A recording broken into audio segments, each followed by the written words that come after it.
मेरी पत्नी को जॉब पर लगने के बाद वे बहुत ज़्यादा व्यस्त हो गई थी। हमारे बीच की नज़दीकियाँ बिल्कुल ही कम हो गई थी। ऐसे में मेरी ज़िंदगी में मेरी पत्नी की दोस्त आ गई, जो कि मेरी बहुत ही देखभाल करने लगी। एक दिन मुझे अपनी पत्नी के करीब जाने की इच्छा हुई, लेकिन पत्नी ने मुझे खुद से दूर कर दिया। तब मैं अपनी पत्नी की दोस्त के पास चला गया, क्योंकि मेरी मर्दानगी किसी तरह कम नहीं हो रही थी। फिर मैं अपनी पत्नी की जवान दोस्त के घर पर गया। जैसे ही उसने दरवाज़ा खोला तो उसे देखते ही मेरे होश उड़ गए। उसने बहुत छोटी सी रेड कलर की नाइटी पहनी थी और मुझे देखकर मुस्कुराने लगी। उस वक्त मैं अपनी पत्नी से बहुत परेशान था, इसलिए उसकी दोस्त पूजा के पास आ गया। वे मेरा हाथ पकड़कर अपने बेडरूम में ले जाने लगी। अचानक उसका पैर फिसला और मैंने उसे संभालने के लिए जैसे ही पकड़ा तो मेरा हाथ उसके वजूद से टकरा गया। वे एकदम से आहें भरने लगी और मेरे सीने से लिपट गई। फिर धीरे से मेरे कान के करीब आकर कहने लगी कि मुझे बहुत ही ज़्यादा ठंड लग रही है। आज मैं पूरी तरह से तैयार हूँ तुम्हारे होने के लिए। प्लीज़ मुझे और मत तरसाओ। मैं तो पहले से ही अपनी बीवी के प्यार से लिए तरस रहा था। इतना सुनते ही मेरे जज्बात और ज़्यादा भड़क उठे। मैंने उसे कसकर अपनी बाहों में जकड़ लिया और बेडरूम में ले जाकर। हेलो दोस्तों, स्वागत है आप सभी का हमारे चैनल पर। उम्मीद करती हूँ कि आपको हमारी कहानी बेहद पसंद आती होगी। मेरा नाम राहुल है और मैं शादीशुदा हूँ। मेरी पत्नी को जॉब पर लगे हुए कुछ ही दिन हुए थे। कुछ ही दिनों में उसका व्यवहार एकदम बदल चुका था। मेरी पत्नी संजना मुझसे बहुत ही कम बोलने लगी थी। जब वे शाम को ऑफिस से आती थी तो बहुत ही थकी हुई दिखती थी। वह अपने काम में बहुत ही ज़्यादा व्यस्त हो गई थी। अब तो वे मुझे पति का हक भी नहीं दे रही थी। धीरे धीरे मेरी चिड़चिड़ाहट बढ़ने लगी थी। ऐसे में संजना की एक दोस्त पूजा हमारी ज़िंदगी में आई। एक दिन संजना अपनी फ्रेंड पूजा को हमारे घर लाई थी। वह संजना की ऑफिस फ्रेंड थी। पूजा देखने में बेहद सुंदर और जवान थी। उसे देखते ही मेरी नज़र उस पर टिक गई। मैं उसे ऊपर से नीचे तक घूर कर देख रहा था। पूजा बहुत ही बोलने वाली लड़की थी। उसने आते ही खुद से मुझे हाय हेलो किया। संजना ने बताया कि पूजा हमारे पड़ोस की कॉलोनी में घर पर किराए पर देखने आई है। पूजा को वो हमारे घर पसंद भी आ गया था। उसने हमारे घर की कॉलोनी छोड़कर दूसरी कॉलोनी में घर किराए पर लिया। वहाँ वह अकेली ही रहती थी। पूजा ने बताया कि उसके माता पिता दूसरे शहर में रहते हैं। नौकरी के कारण वे इस शहर में आई है। पूजा का स्वभाव मुझे बहुत ही अच्छा लगा था। उस दिन के बाद से कभी भी पूजा अपने कुछ ऑफिस के काम के लिए घर आती जाती रहती थी। देखते ही देखते महीना बीत गया। मेरी पत्नी संजना ने अपनी नौकरी के 1 महीने पूरे होते ही अपने दोस्तों को पार्टी दे दी थी। उसने मुझे इस बारे में कुछ नहीं बताया था।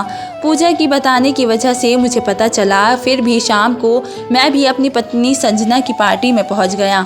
वहां मुझे देखकर संजना बहुत ही हैरान हो गई। वहां उसके कई दोस्त दिख रहे थे। संजना ने मेरी अपने दोस्तों से कुछ खास पहचान नहीं करवाई थी। फिर भी मुझे उसके व्यवहार का बुरा नहीं लगा। पूरी पार्टी में पूजा मेरे आगे पीछे ही रही थी। खाने के समय संजना के बॉस भी पार्टी में आए थे। मेरे सामने ही उन्होंने मेरी पत्नी को गले लगाया। मैं वैसे तो खुले विचारों का था, इसलिए मैंने उन सब पर ज़्यादा ध्यान नहीं दिया। रात को घर आकर कपड़े बदलने के लिए मैं बाहर गया। वापस आया तो देखा संजना मोबाइल देख रही थी। कमरे का दरवाज़ा बंद करते हुए मैंने उससे कहा कि आज की पार्टी के फ़ोटो मुझे भी दिखाओ। तो सब संजना ने फ़ोन लॉक किया और मेरी बात को अनदेखा करते हुए सो गई।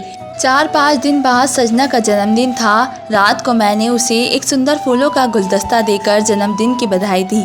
अगले दिन मैंने उसके लिए बर्थडे प्लान किया था। मैंने पूजा को अपनी मदद के लिए घर बुलाया था, क्योंकि मुझे घर की सजावट करनी थी। संजना अपने जन्मदिन पर रात को 10 बजे घर आई। उसका इंतज़ार करते करते मैंने खाना भी नहीं खाया था। मुझे लगा आज उसे ऑफिस में ज़्यादा काम होगा। संजना 10 बजे आई और फिर भी मैं उसे हंसते हुए ही बात करने लगा। मैंने कहा, संजना बेडरूम में मैंने एक सुंदर ड्रेस निकाल कर रखी है, अच्छे से तैयार हो जाओ, फिर हम केक कटिंग करेंगे। इस पर संजना ने कहा कि दिन भर में मेरे केक कटिंग हो गए चुके हैं, मैं बहुत ज़्यादा थक गई हूँ। ऐसा कहकर वे कमरे में चली गई। कुछ समय के बाद मैं कमरे में गया तो देखा कि संजना सो गई थी। मैंने उसके लिए इतनी सजावट की थी, लेकिन इसे इसका कोई फ़र्क नहीं पड़ा। मैं अपने कमरे से निराश चेहरे से बाहर आ गया। मेरा उतरा हुआ चेहरा देखकर पूजा समझ गई थी कि पति पत्नी के बीच कुछ हुआ है। फिर पूजा ने कहा, राहुल नाराज़ मत हो, आज सेलिब्रेशन होकर ही रहेगा। हम अपनी दोस्त का सेलिब्रेशन करेंगे। पूजा के दिमाग में क्या चल रहा था मैं समझ ही नहीं पा रहा था। वे किचन में जाकर केक ले आई, जहां केक पर हैप्पी बर्थडे संजना लिखा हुआ था। उस टैग को हटाकर पूजा ने उस पर राहुल पूजा फ्रेंडशिप लिख दिया। फिर उसने मेरा हाथ पकड़कर वे केक कटवाया। तब पूजा की आंखों में मुझे अपने प्रति कुछ अलग ही भावनाएं दिख रही थी। केक खिलाते समय उसने थोड़ा सा मस्ती भी की। उसने मेरे गाल पर केक लगाया, तब मैंने भी उसके पीछे दौड़ना शुरू कर दिया। तभी पूजा का हाथ पकड़कर मैंने उसे अपनी ओर खींच लिया और मजाक मस्ती में मैंने उसे अपने बहुत ही करीब कर लिया था। नज़दीकी का एहसास होते ही मैंने तुरंत उसे खुद से दूर किया और रात के देर हो जाने के कारण मैंने उसे अपनी मोटरसाइकिल से उसके घर छोड़ने का फ़ैसला किया। संजना को इस बात की कोई खबर नहीं थी। जब मैंने पूजा को उसके घर छोड़ा तो बाइक से उतरते ही वह बोली, राहुल मुझे संजना तुम्हारे लिए सही नहीं लगती। तुम क्यों उसके पीछे अपना समय बर्बाद कर रहे हो। पूजा की बात मुझे बिल्कुल सही नहीं लगी थी, क्योंकि वह अपने दोस्त की पति और पर नज़र डाल रही थी। उसकी बातों पर बिना कोई प्रतिक्रिया दिए मैं वहाँ से निकल गया। घर आते ही मैंने देखा कि संजना पानी पीने के लिए उठी थी। जैसे ही वे कमरे में गई मैं भी उसके पीछे गया। मैंने उसे उसके जन्मदिन का गिफ्ट दिया। संजना के लिए मैंने उसके और अपने नाम का सोने का लॉकेट बनवाया था और सोने की चैन भी खरीदी थी। मैंने अपने हाथों से वे चैन उसके गले में पहना दी। उसके बाद मैं उसके साथ समय बिताने लगा। तभी संजना ने मुझे खुद से दूर कर दिया। उसने कहा, आज मैं बहुत ज़्यादा थकी हुई हूँ, बाद में कभी और। ऐसा कहकर संजना सो गई। अब तो मेरी चिड़चिड़ाहट बढ़ने लगी थी। संजना के जॉब पर लगने के बाद से वे मुझे पति का हक ही नहीं दे पा रही थी। वे मुझे समय देने के लिए बिल्कुल तैयार नहीं थी। उसे अपने पति की ज़रूरत महसूस नहीं हो रही थी। करीब 1 महीना बीत चुका था, मैंने अपनी पत्नी के साथ समय नहीं बिताया था। इस बात का संजना पर कोई भी असर नहीं पड़ रहा था। संजना के इस तरह के व्यवहार के कारण मेरी नज़र अनजाने में पूजा पर आ पड़ी थी। लेकिन मैं खुद को समझा रहा था कि पूजा 4-5 दिन के बाद हमारे घर आती ही रहती थी। वह अक्सर मुझसे कुछ ज़्यादा ही बेतकल्लुफ़ी से बातें करती थी। अगले दिन सुबह जब जॉब पर जाने से पहले मैंने संजना को कहा, संजना कुछ दिनों की छुट्टी ले लो। मैं भी छुट्टी ले रहा हूँ, मुझे अपनी पत्नी के साथ समय बिताना है। तब संजना ने कहा, मैं छुट्टी नहीं ले सकती, ऑफिस में बहुत सारे काम हैं। अभी बॉस ने मुझे बहुत सारे काम सौंपे हुए हैं। मैंने कहा, संजना क्या तुम्हारा बॉस कुछ महीनों से तुम पर ज़्यादा ही काम का बोझ नहीं डाल रहा है? बॉस की ज़्यादा आगे पीछे मत फिरा करो, नहीं तो वे सारा काम का भार तुम्हारे ही ऊपर डाल देगा। मेरा ऐसा कहते ही संजना बोली, जो व्यक्ति काम करने योग्य होता है बॉस उसे ही काम देते हैं और उसकी नज़र में मैं काम करने की योग्य हूँ। मुझे प्रमोशन और सैलरी में वृद्धि चाहिए तो मुझे बॉस के आगे पीछे ही घूमना पड़ेगा। संजना ने अपने पति के आगे बॉस को ज़्यादा महत्व दे रही थी। मैंने तब भी उसके बोलने का बुरा न मानकर उसे उसके काम के प्रति ईमानदारी समझ रहा था। देखते ही देखते 2 महीने बीतने वाले थे और दूसरे महीने की 1 तारीख को मेरा जन्मदिन भी था। मुझे यकीन था कि संजना ने मेरे लिए कुछ सरप्राइज़ ज़रूर तैयार किया होगा। लेकिन मेरे जन्मदिन पर सुबह सुबह पूजा फूलों का गुलदस्ता लेकर हमारे दरवाजे पर खड़ी थी। मेरी पत्नी से पहले उसके दोस्त ने मुझे जन्मदिन की बधाई दी थी। मैंने उससे पूछा कि पूजा, तुम्हें मेरा जन्मदिन कैसे पता? ज़रूर तुम्हें संजना ने बताया होगा। संजना ने मेरे जन्मदिन के लिए कुछ प्लान किया ही नहीं था। तब पूजा ने कहा, नहीं राहुल, मैं तुम्हें सोशल मीडिया पर फॉलो कर चुकी हूँ, वहाँ से मुझे तुम्हारी जन्म तिथि पता चली है। उस दिन संजना ने सुबह मुझे जन्मदिन की बधाई तक नहीं दी थी। शाम को पूजा ने मुझे फ़ोन करके 3 बजे घर बुलाया। मुझे लगा कि संजना ने मेरे लिए कुछ सरप्राइज़ प्लान किया होगा। वे मुझे घर बुला रही होगी। आधे दिन की छुट्टी लेकर मैं घर आया। पूजा ने मुझे अपने घर बुलाया था। उसके घर पहुंचते ही मैंने देखा कि पूजा पूरी तरह से तैयार होकर मेरे सामने खड़ी थी। उसने बहुत छोटा सा ड्रेस पहना था, उसमें वो बहुत ही ज़्यादा सुंदर लग रही थी। वहाँ पहुँचते ही मैंने ऊपर गुलाब की पंखुड़ियाँ गिराई गई। मैं ये सब देख रहा कर बहुत ही खुश हो गया था। लेकिन जब मैं घर के अंदर गया तब मुझे पता चला कि ये सब संजना ने नहीं बल्कि पूजा ने प्लान किया है। इतनी भारी सजावट पूजा ने मेरे लिए की थी। उसने मेरा जन्मदिन खास बनाने के लिए इतना खर्च किया था। पूजा ने तो अपने काम से भी छुट्टी ले ली थी। मेरे लिए उसने कई तरह के पकवान भी बनाए थे। मैं उसकी मेहनत व्यस्त नहीं जाने देना चाहता था, इसलिए मैंने हंसते हुए पूजा के साथ अपना जन्मदिन मनाया। उसके बाद मैंने पूजा से कहा, अब मुझे घर जाना है। मैं घर की ओर निकला ही था कि मुझे अपना पत्नी संजना का फ़ोन आया और संजना ने कहा, आज मैं घर नहीं आ पाऊँगी, ऑफिस में बहुत काम है और रात को मैं अपनी एक सहेली के घर रुकूंगी। इसका मतलब संजना को अपने पति का जन्मदिन याद ही नहीं था। ये मुझे समझ आ गया था कि मैं नाराज़ हो गया था। मुझे नाराज़ देखकर पूजा मुझे अपने बेडरूम में ले गई। फिर पूजा ने मेरा हाथ पकड़ लिया और कहा, राहुल, संजना पर इतना ध्यान मत दो, वे काम में व्यस्त होगी। तुम्हारी दोस्त ने तुम्हारा जन्मदिन खास बनाया है ना, फिर क्यों नाराज़ हो रहे हो। पूजा ने मेरा हाथ पकड़ा तो मेरे मन में अलग ही ख्याल आने लगे। पूजा बहुत ही सुंदर थी, मैंने उसे आज तक उस नज़र से नहीं देखा था। पूजा मेरे सामने एक बॉल ड्रेस में घूम रही थी। तभी पूजा का मोबाइल उसके हाथ से गिर गया। ऐसा लग रहा था कि उसने जानबूझकर मोबाइल गिराया हो। मेरे सामने वे जल्दी से नीचे झुकी और पूजा अपनी नाजुक अदाएं मेरे सामने दिखाने लगी थी। मैं एक पुरुष था। यदि कोई महिला खुद से पुरुष के सामने ऐसा प्रस्ताव रखे तो उसकी इंसान की नज़रें फिसलती ही है। उस समय मेरी भी नज़र पूजा पर थी। मोबाइल उठाकर वे फिर से मेरे पास आकर बैठ गई। वे धीरे धीरे मेरे बहुत ही करीब आ गई। मैं भी उसकी ओर आकर्षित हो रहा था। हमारे बीच कुछ होने ही वाला था कि मैंने अपने आप को संभाला और उसे अपने से दूर कर दिया। फिर मैंने कहा, पूजा, तुम ये सब क्या कर रही हो और मुझे क्या करने पर मजबूर कर रही हो। हमारे बीच ये सब कभी नहीं हो सकता, क्योंकि तुम मेरी पत्नी की दोस्त हो और मैं अपनी पत्नी से बहुत प्यार करता हूँ। तब पूजा ने कहा, ठीक है राहुल, मैं तुम्हें किसी भी चीज़ के लिए मजबूर नहीं करूँगी। जब तुम्हारा मन होगा तुम मुझसे बात करने आ सकते हो। पूजा की बातें करने का क्या मतलब था, ये मैं अच्छी तरह समझ गया था। अगले दिन संजना घर आई, लेकिन उसने मुझे जन्मदिन की शुभकामनाएं नहीं दी थी। तब तक मैंने ही कहा, संजना, कल मेरा जन्मदिन था, तुमने मुझे बर्थडे विश भी नहीं किया। इस पर उसने कहा, हाँ बर्थडे तो था, तो क्या हुआ, बर्थडे तो हर साल आता है, इसमें क्या खास बात है। अगर पत्नी एक साल जन्मदिन भूल गई तो तुम्हें इतनी बड़ी बात करने की क्या ज़रूरत है। मैंने संजना को कुछ भी ऐसा नहीं कहा था जिससे उसे गुस्सा आ जाए, फिर भी वे मुझ पर नाराज़ थी। उसे शांत करने के लिए मैंने उसके पास जाने और उसके साथ समय बिताने की कोशिश की। तभी उसने मेरा हाथ ज़ोर से झटक दिया था।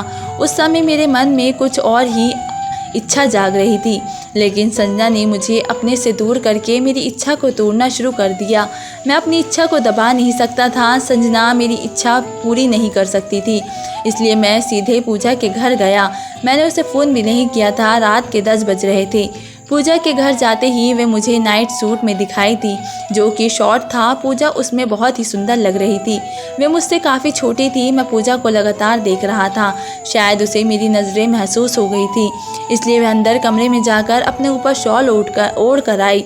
उसने कहा, मैं घर में अकेली रहती हूँ, इसलिए मैं अपनी मर्ज़ी के कपड़े पहनती हूँ। आप अचानक आए, इसलिए मुझे चेंज करने का भी वक्त नहीं मिला।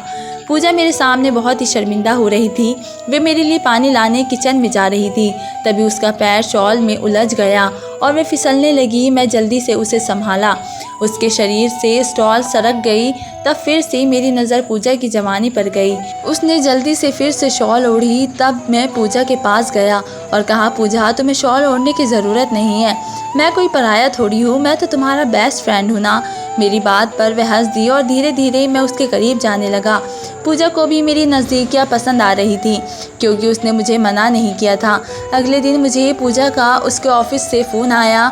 उसने मुझे तुरंत ऑफिस बुलाया था। आज तक संजना ने मुझे कभी अपने ऑफिस नहीं बुलाया था। संजना ने तो मुझे उसके ऑफिस में आने से मना ही कर दिया था, लेकिन पूजा ने कहा, राहुल बहुत ही अर्जेंट है, मेरे लिए नहीं लेकिन संजना के लिए, ऑफिस में आओ। मुझे लगा संजना को कुछ हो गया है, इसलिए मैं तुरंत संजना के ऑफिस पहुंच गया।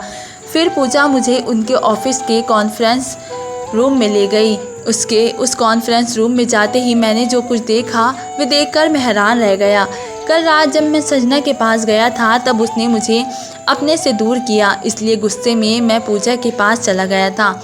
मेरी मर्दानगी ने मुझे पूजा के साथ समय बिताने की इजाज़त दे दी थी, लेकिन उसे छूते ही मुझे लगा कि मैं संजना को धोखा दे रहा हूँ। तभी मैं तुरंत पूजा से दूर हो गया और उसके साथ मैंने समय नहीं बिताया। तब भी मैं संजना के बारे में ही नहीं सोच रहा था, लेकिन संजना के मेरे बारे में विचार सुनकर मैं वहीं टूट गया। मुझे देखते ही संजना बिल्कुल शॉक रह गई थी। उसने कहा, राहुल तुम यहाँ कैसे?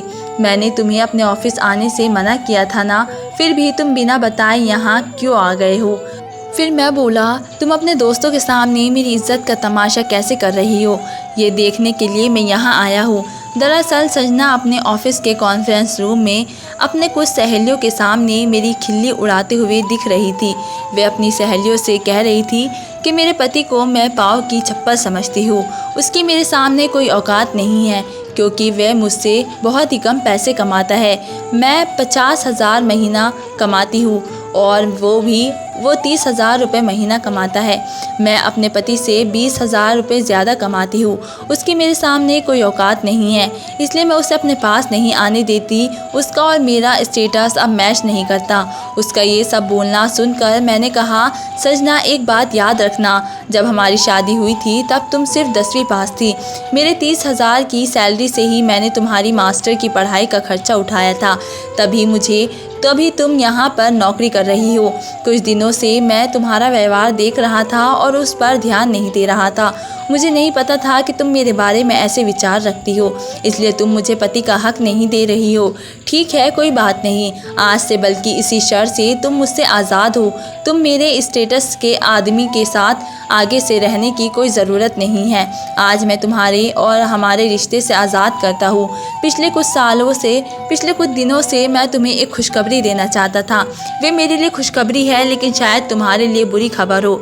1 महीने पहले ही मुझे नई जगह पर नौकरी मिल गई है और मेरा प्रमोशन हो गया है, वह भी मैनेजर पद पर। और हाँ, अब मेरा पगार 1.25 लाख रुपये हो गया है। इतना ही नहीं, कंपनी ने मुझे रहने के लिए एक लग्जरी फ्लैट भी दिया है। लेकिन तुम्हारी बदकिस्मती, अब उन सब की मालकिन तुम नहीं हो बल्कि पूजा होगी। मेरे प्रमोशन के बारे में सुनकर संजना मेरे पैरों में गिर गई और मुझसे माफ़ी मांगने लगी। उसने कहा, राहुल मैं तुम्हारी पत्नी हूँ तो तुम्हारा हक मुझ पर ही होगा। पूजा हमारे बीच में नहीं आ सकती। संजना पैसे को महत्व देने वाली लड़की थी, जबकि पूजा लोगों को तवज्जो देती थी। मैंने तभी संजना से कहा, तुम अपने काम और अपने पैसों में व्यस्त रहो। पूजा ने अपने प्यार का प्रस्ताव मेरे सामने पहले ही रख दिया था। पूजा ने संजना का असली चेहरा पहले ही देख लिया था, इसलिए वह हमेशा मुझे संजना से अलग रहने को कहती थी। लेकिन मैं ही बेवकूफ़ था जो अपनी मगरूर पत्नी को नहीं समझ पाया। संजना जैसी कुछ महिलाएं जब 2 पैसे कमाने लगती है तो अपने पति को पाँव की चप्पल समझने लगती है। ऐसी महिलाओं को सही समय पर जवाब देना चाहिए। कुछ ही दिनों में मैंने संजना को तलाक दे दिया और पूजा से शादी कर ली। शादी के बाद पूजा ने अपनी नौकरी छोड़ दी। उसका कहना था कि मुझे नौकरी से ज़्यादा मेरे पति का प्यार है और अगर मैं उसे वे समय नहीं दे सकती जो वो चाहता है तो वे नौकरी और पैसा मेरे किसी काम का नहीं है। पूजा सच्चे प्यार की परिभाषा थी। जिस प्यार की मुझे उम्मीद थी, उससे ज़्यादा प्यार और सम्मान मुझे पूजा से मिला। तो दोस्तों, हर महिला को मैं ये कहना चाहती हूँ कि पति का सम्मान कभी भी पैसे से तय ना करे। एक बार अगर किसी पुरुष का अभिमान टूट गया तो फिर उसके जैसा कठोर कोई नहीं होता। तो दोस्तों, ये थी हमारी आज की कहानी। आपकी राय क्या है इस कहानी पर, हमें कमेंट में ज़रूर बताएं। वीडियो अच्छी लगी हो तो लाइक करें, शेयर करें, सब्सक्राइब करें। धन्यवाद।